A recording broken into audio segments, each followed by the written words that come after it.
Okay, check out this swing from Tiger Woods. Again, this is him recent days, not maybe at his best, but there's still a lot that we can gain it to understand just looking at a swing here, just to see it actually, some of these things happen in one of the greatest golfers of all time. Some of the things that we talk about in the kinematic sequence, right?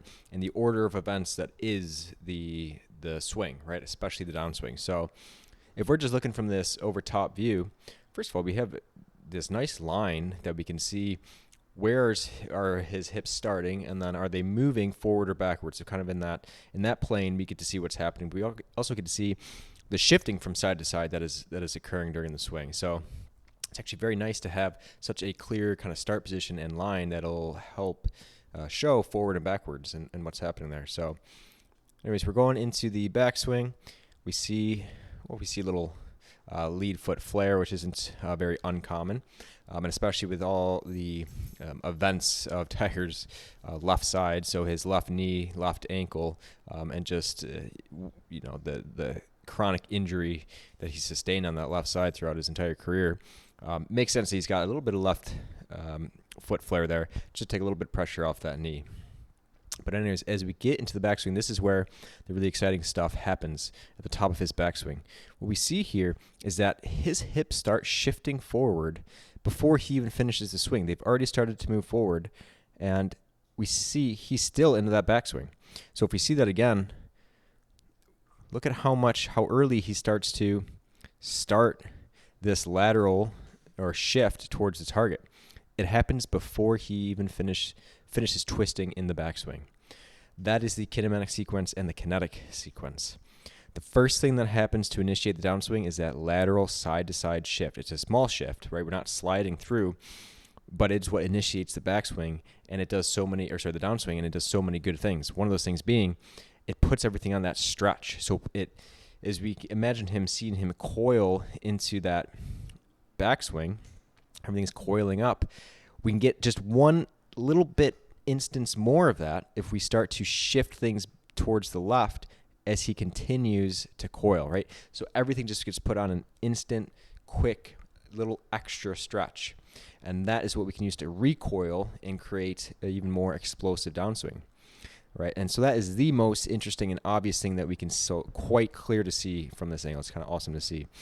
What we also see is that after the pelvis starts to come is the trunk, right? So we get a little bit of rotation, and now finally the trunk is starting to come along, and then we get the arms, and then last is the shoulder. So you see how his hands are kind of coiled up just like his hips were. So right here, we see he's kind of maintaining this angle at the hands, but his trunk has already started to move forward, and his arms are starting the process of moving forward, and yet that angle stays the same. So he's just starting to deliver the arms and the trunk. See how the trunk is kind of further oriented towards the ball than the arms are, and now he's ready to deliver the club at the very end. So that is the kinematic sequence. That is how you slingshot one component. You start one component, and then you will bring everything else next, right? You slingshot that next component and then that next component, and you need to create a little bit of that extra stretch to take advantage of that stretch shortening cycle, some of the physiology of the muscles and the tendons that are at play, and that's how you create that ultimate speed in the golf swing. Now, this kinetic and kinematic sequence also helps us kind of maintain the plane mechanism, right? There's a lot of other things happening there that helps with not just creating speed and power, but also the actual consistency of the swing. So let's talk a little bit more. I'll just show you a video on describing the kinematic sequence just in general, and then again you can watch this back and see the Tiger swing and how it starts to show those components. Okay, so what is the kinematic sequence in the golf swing? The kinematic sequence is the one thing that translates between any of the top golfers. Though they have different swing characteristics and different things you might see on video, there are some things that are consistent between all the great ball strikers.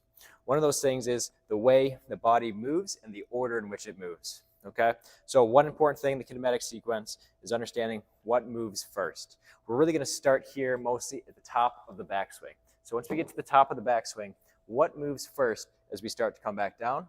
The answer is the pelvis. There's four things we're looking at: the pelvis, the thorax, the arm, and the club. Okay, so what we want to know at the top of the backswing is, can you create separation from your pelvis and your thorax? Because we need one to move relative to the other. We also need to make sure that it's the pelvis that's moving first. Once the pelvis starts to move, it's also the first to start to slow down, because as the thorax comes around, this starts to slow down as it slingshots our thorax. Next, after the thorax, to start moving, is going to be our shoulder. We need to make sure we have good shoulder range of motion, that we can get into that last end range piece of motion here in this right or backside shoulder. So after our pelvis stops, our thorax comes along, and then it's our shoulder that will start to move as well. And the last to get slingshotted is the hand and the club. That's the kinematic sequence in the golf swing.